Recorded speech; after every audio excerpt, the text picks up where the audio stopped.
I am Professor Rajiv Shirsat from Arts, Science and Commerce College, Indapur. Today we are going to see the last part of the story, An Astrologer's Day. As we discussed in the last 3 parts, there were total 3 parts of the story. I have divided these 3 parts in 3 videos. So here let's see, we have discussed in part 1 author's introduction, characterization, setting of the story, meeting of Guru Nayak and astrologer. Part 1 मध्ये आपण पाहिलेलं होतं लेखकाचा परिचय, R के नारायण बद्दल आपण जाणून घेतलेलं होतं. कॅरेक्टरायझेशन म्हणजे पात्रांविषयी माहिती घेतलेली होती.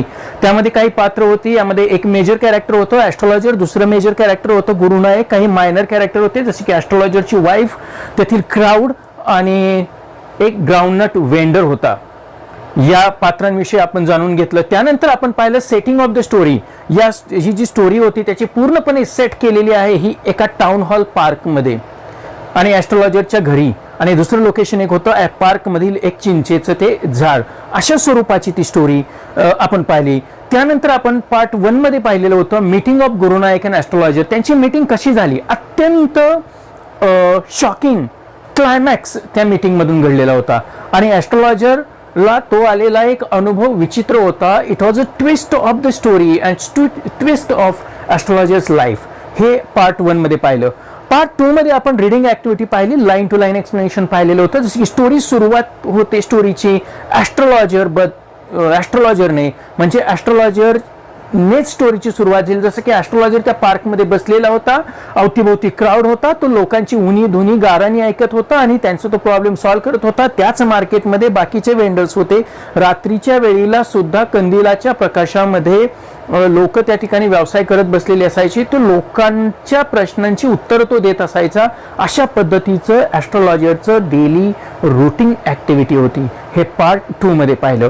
पार्ट 3 मध्ये ज्यावेळेस आपण पाहिलं की पार्ट 2 आपण संपवला होता कुठे येऊन की त्याला एक स्ट्रेंजर माणूस भेटतो. रात्र झालेली होती, उशीर झालेला होता, तो त्याचं सगळं साहित्य गुंडाळायला लागलेला होता आणि तो निघाला होता. तेवढ्यात एक अनोळखी व्यक्ती त्याला येऊन भेटतो आणि तो म्हणतो की मला माझ्या प्रश्नाचं उत्तर दे. तिथपर्यंत आलेलो होतो. तो व्यक्ती कोण होता तर तो गुरु नायक होता. हे आपण पाहिलं पार्ट 3 मध्ये. आणि गुरु नायक आणि ॲस्ट्रोलॉजर यांची जी मीटिंग होती ती अत्यंत विचित्र होती. गुरु नायक ज्या व्यक्तीच्या शोधात होता तो व्यक्ती कोण होता त्याविषयी जाणून घेण्यासाठी तो आला होता आणि गुरु नायकला त्या व्यक्तीला ठार करायचं होतं म्हणजे मारायचं होतं म्हणून तो त्याच्या शोधात होता. आणि ॲस्ट्रोलॉजर त्याच्या पूर्ण पैशात त्याचं व्यवस्थितपणे समाधानपूर्वक उत्तर देतो आणि त्या बदल्यात तो काही कॉइन्सही ॲस्ट्रोलॉजर्सला मिळतात. तर त्यानंतर आपण पाहिलं की ऍक्च्युअली त्यानंतर गुरु नायकचं काय झालं. त्या शहरामध्ये तो गुरु नायक आलेला होता. त्या शहरामध्ये ज्यावेळेस गुरु नायक आला त्या शहराच्या भोवती म्हणजे आजूबाजूचा परिसर गजबजलेला होता. जिथं ॲस्ट्रोलॉजर बसलेला होता तिथलं सुद्धा वातावरण अत्यंत क्राऊडेड होतं. गुरु नायकला त्याच्या सगळ्या प्रश्नांची उत्तरं मिळाली आणि गुरु नायकला त्या ॲस्ट्रोलॉजरने सांगितलं की मला दिसतंय की तू जर इथं आला तर तो माणूस तुला तर काय भेटणारच नाही, पण तुझ्या जीवाला धोका आहे असं सांगितलं.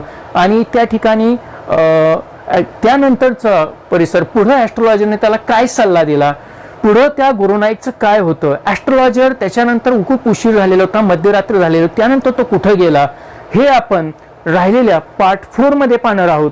आणि आणखीन एक पाहणार आहोत पार्ट 4 मध्ये. मी तुमच्यासाठी घेऊन आलेलो आहे एक सुंदर अशी मूवी ॲस्ट्रोलॉजर्स डे.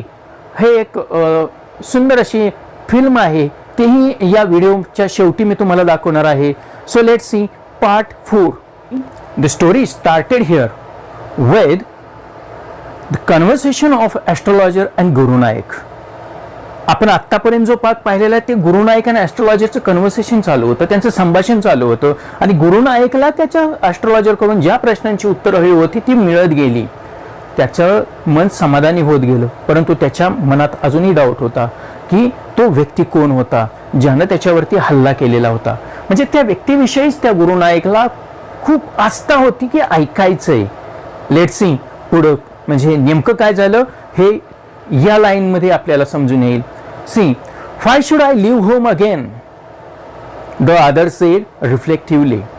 अत्यंत विचारपूर्वक तो जो दुसरा व्यक्ती होता, आदर म्हणजे तो कोण होता तर गुरु नायक. या ठिकाणी आर के नारायण यांनी उल्लेख केलेले आदर व्यक्ती, आदर सेड, म्हणजे समोर जो बसलेला होता आणि समोर त्याच्या ऑब्विसली गुरुनायकच होता. आणि गुरुनायक हा विचारपूर्वक म्हणाला की मी का बरं परत माझं घर सोडू. कारण ॲस्ट्रोलॉजरने त्याला आपण पाठीमागच्या ओळीमध्ये पाहिलं की ॲस्ट्रोलॉजरने त्याला एक सल्ला दिलेला होता की तू तुझं घर सोडून परत इकडे येऊ नकोस, तर तो तसाच उत्तरेला निघून जा असं सांगितलं. तू दक्षिणेला येऊ नकोस, don't come again to the south world, you have to go back to north.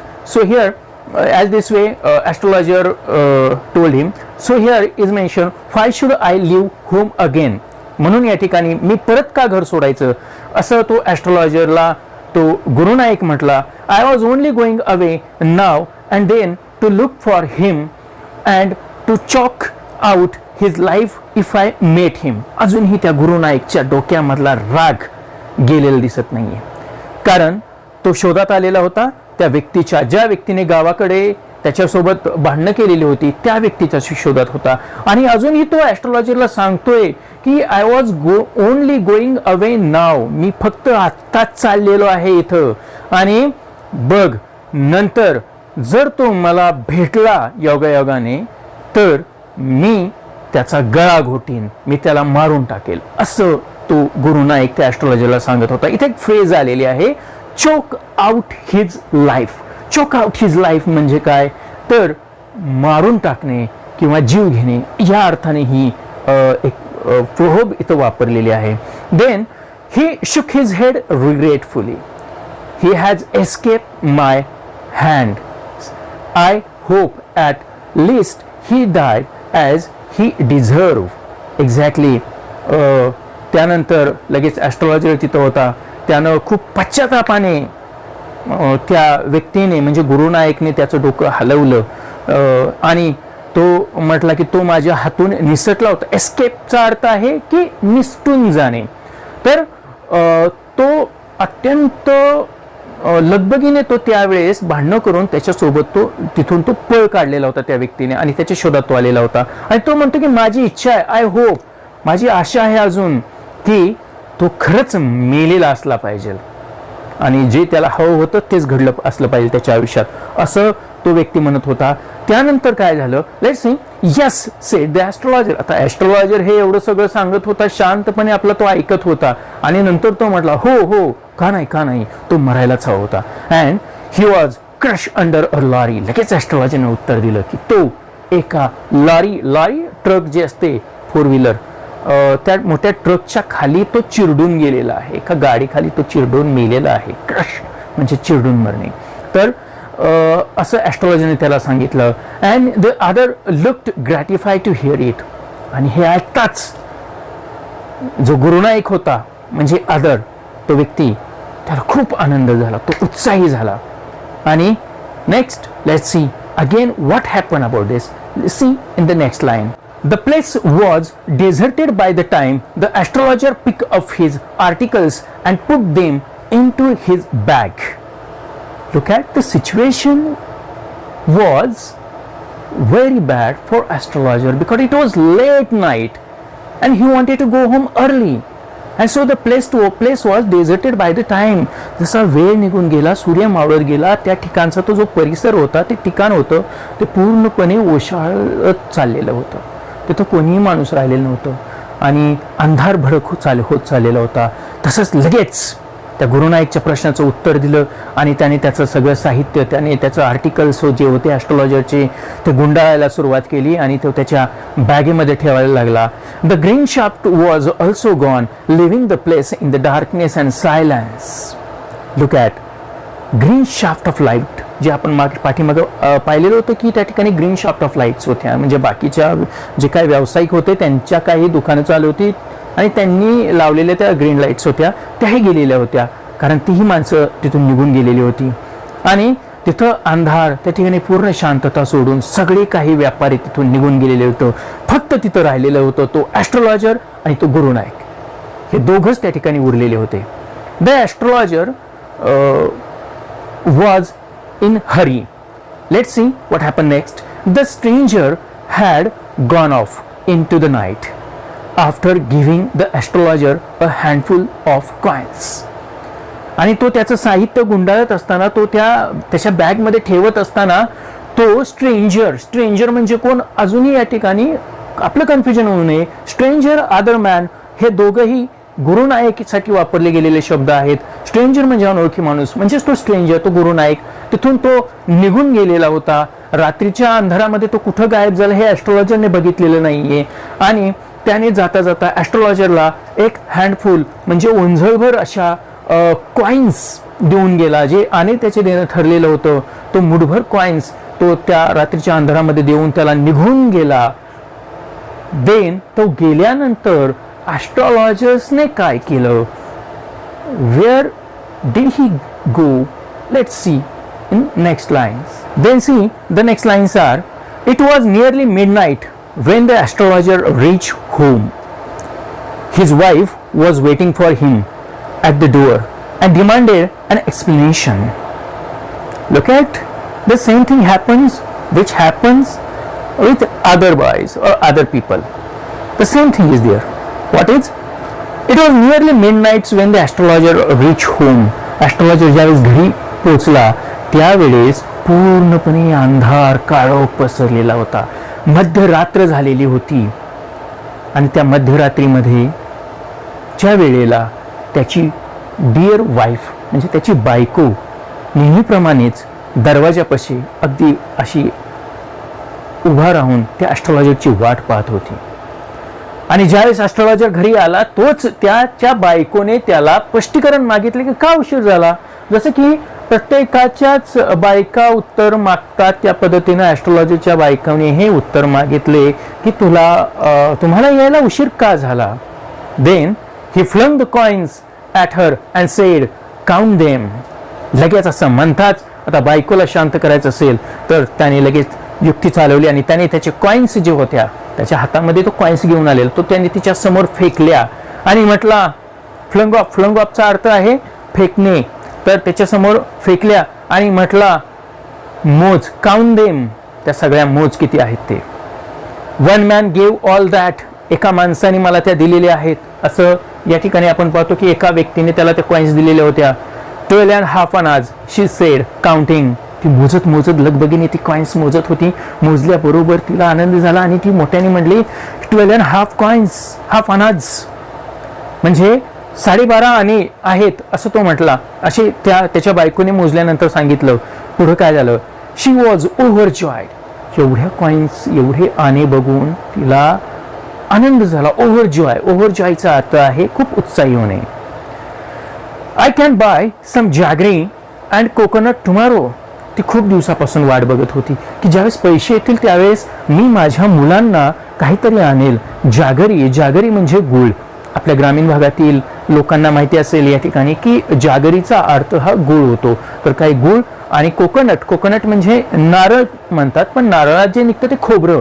उद्या मी माझ्या मुलीला, त्याची एक मुलगी होती घरी, त्या मुलीला मी खोबरं आणि गुळ आणेल उद्या असं ती म्हटली. The child has been asking for sweets for so many days. आणि ती एवढेही म्हटली की जी आपली मुलं आहेत ती खूप दिवसापासून ती गोड काहीतरी खायला मागत आहेत, पण मी ते देऊ शकत नाही आणि आता पैसे आलेले आहेत ते मी देईन. Then I will prepare some nice stuff for her. Look at. आणि तिच्या बायकोने लगेच प्लॅनिंग केलं ते पैसे बघून की मी माझ्या मुलीसाठी, इथून जो शब्द I will prepare some nice stuff for her म्हणजे कोण, तिला मुलगा होता का मुलगी होते, तर त्या मुलीसाठी. तर ॲस्ट्रोलॉजरला एक मुलगी होती आणि त्या मुलीसाठी त्याच्या बायकोने सांगितलं की मी काहीतरी चांगलं माझ्या मुलीसाठी घेऊन येईल. सो त्यानंतर व्हॉट इज रिप्लाय. आता हे पैसे तर मोजले, त्याच्यानंतर ॲस्ट्रोलॉजरचा काय रिप्लाय आला. Let's see next lines. The swine has cheated me, he promise me a rupee, said the astrologer. बघा काय झालं, ॲस्ट्रोलॉजरने काय रिप्लाय झाला. जसं की त्याच्या बायकोने पैसे मोजून त्याला सांगितले, ते आणि मोजून सांगितले, त्यावेळेस तो ओरडला. ॲस्ट्रोलॉजर ओरडला, त्याच्या बायकोला म्हणाला की त्या स्वाईन हॅज चीटेड मी. स्वाईनचा अर्थ या ठिकाणी वापरलेला अत्यंत खूप घाणेरडा प्राणी या अर्थानं तिथं वापरलेला आहे की त्या घाणेरड्या प्राण्यानं मला फसवलं. चीटेड म्हणजे फसवणे. तर त्याने मला फसवलं. ही प्रॉमिस मी अ रुपी, त्याने मला ₹1 देण्याचं कबूल केलेलं होतं, पण सेड, ॲस्ट्रोलॉजरने सांगितलं, अँड शी लुक ॲट हिम, असं म्हणताच त्याची बायको त्याच्याकडे नुसती पाहतच होती.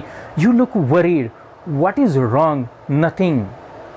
सो आफ्टर दॅट त्याची बायको त्याच्याकडे बघत होती आणि जस्ट मेन्शन त्याने काय चुकलं मग असू द्या असं बायकोने त्याला समजवलं, जास्त काळजी करू नका, सो असं त्याने सांगितलं. So and nothing after dinner sitting on a पायल.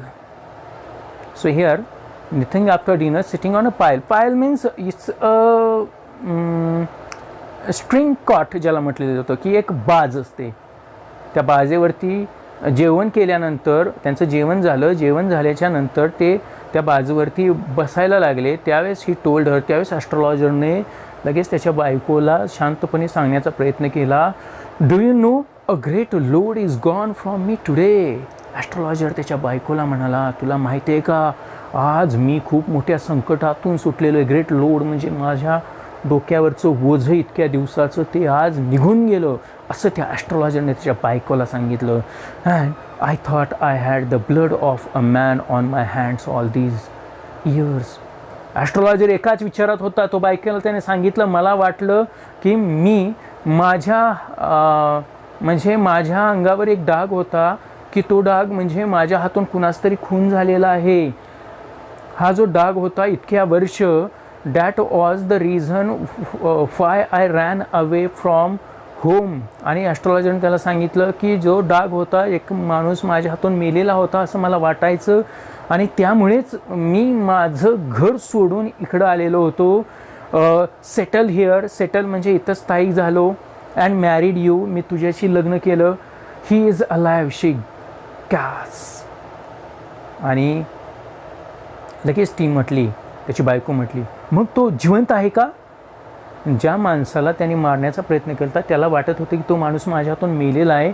हे ऐकून त्याच्या बायकोनेच लगेच म्हटलं, मग तो जिवंत आहे का? असं त्याची बायको आश्चर्याने म्हटली. You try to kill him, तू त्याला मारण्याचा प्रयत्न केला होता का? असे त्याची बायको त्या ॲस्ट्रोलॉजरला म्हटली. Yes, in our village.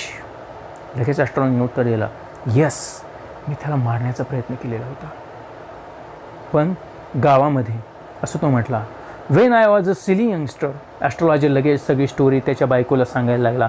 मी ज्यावेळेस एक मूर्ख नालायक तरुण होतो त्यावेळेची गोष्ट आहे. वी ड्रँक, आम्ही खूप दारू प्यायचो आणि दारू पिलो होतो. गॅम्बल म्हणजे जुगार, आम्ही जुगार खेळलो. And quarrel badly one day, एके दिवशी आम्ही दारू पिलो, जुगार खेळलो आणि खूप विचित्रपणे भांडणं केली एकमेकांशी. वाय थिंक ऑफ इट नाव, असं तो म्हटला. लगेच एवढं सांगायला लागला की मध्येच खूप उशीर झाल्यावर तो लगेच त्याच्या बायकोला, जाऊ दे मरू दे, याचा परत विचार का करायचा, असं तो ॲस्ट्रोलॉजर त्याच्या बायकोला म्हटला. It's time to sleep, he said. लगेच ॲस्ट्रोलॉजर म्हटला, आता झोपायची वेळ झालेली, मध्यरात्री झालेली. Yawning and stretch himself on a pyol. लगेच असं म्हणत, यॉनिंग म्हणजे जांभळ्या देत, स्ट्रेच त्याने लगेच त्याचे पाय त्या बाजेवरती आडवे केले आणि म्हटला, आता झोपायची वेळ झालेली आहे, त्याचा विचार परत करू नको, जाऊ द्या. ह्या मोठ्या संकटातून आज मी वाचलो आणि मलाही कळलं की तो माणूस मेलेला नव्हता, म्हणजे माझ्यावरचा जो खुनाचा डाग होता तो संपला, असं ॲस्ट्रोलॉजरला वाटलं. As this way the story ends with the astrologer satisfaction. what was satisfaction? Means the man was died by the hands of astrologer. And it was clear when Guru Nanak met him, because as we came to know that what जो माणूस म्हणजे गुरु नायक जो ॲस्ट्रोलॉजर्सला भेटलेला होता आणि ॲस्ट्रोलॉजर्सला ज्यावेळेस तो भेटला त्यावेळेस ॲस्ट्रोलॉजर्सला समजलं की मी ज्या माणसाला मारून इकडं पळून आलेलो होतो तो माणूस हा गुरु नायकच आहे. आणि घरी येऊन त्याने त्याच्या बायकोला सांगितलं की मी आत्तापर्यंत समजायचो की तो माणूस मेला, परंतु तो मेला नाही, तर तो गुरु नायक होता आणि तो त्याचा बदला घेण्यासाठी इथं आलेला होता. So this story is about astrologer's tricks, astrologer's life tragedy, astrologer's climax, I mean twist of his life, and another one is that it's a revenge story. यामध्ये या 4 गोष्टी आहेत. रिव्हेंज स्टोरी आहे, कारण तो गुरुनायक रिव्हेंज बदला घेण्यासाठी तो आलेला होता. ॲस्ट्रोलॉजरने किती चातुर्याने त्याला पटवून सांगितलं आणि तो तिथून निघून गेला आणि त्याला सांगितलं तू उत्तरेकडे निघून जा. हे या स्टोरीमधून आपल्याला पाहायला भेटतं. सो परीक्षेच्या दृष्टीने ही स्टोरी खूप महत्त्वाची आहे. याच्यातील अगदी सुरुवातीचा किंवा शेवटचा पॅरेग्राफ तुम्हाला परीक्षेला येऊ शकतो. याची स्टोरी